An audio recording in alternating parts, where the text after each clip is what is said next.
Operation sequence of carbon dioxide fire suppression system.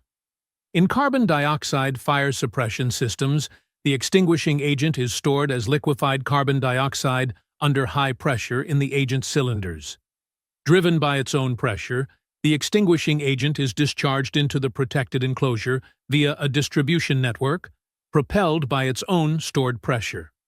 Carbon dioxide fire suppression system is capable of protecting multiple hazard areas through a single system by utilizing a piping network and selector valves.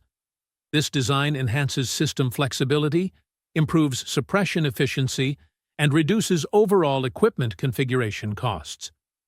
When a fire begins, the smoke detectors detect combustion particles and send an alarm signal to the fire alarm control panel.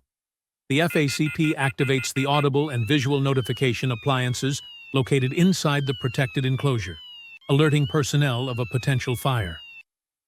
As the fire progresses and temperature rises, heat detectors are triggered.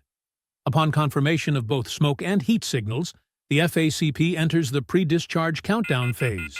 During this delay, the HVAC systems, related ventilation equipment, and opening sealing mechanisms are automatically closed. Audible and visual alarms outside the protected enclosure are activated to warn personnel nearby. At the end of the countdown, the FACP sends an activation signal to the solenoid actuator on the pilot cylinder, releasing the pilot gas. The pilot gas enters the actuation circuit, first opening the selector valve for the corresponding zone, and then actuating the container valve of the carbon dioxide cylinder. The extinguishing agent is discharged under its own pressure, flows through the manifold, and enters the piping system via the open selector valve.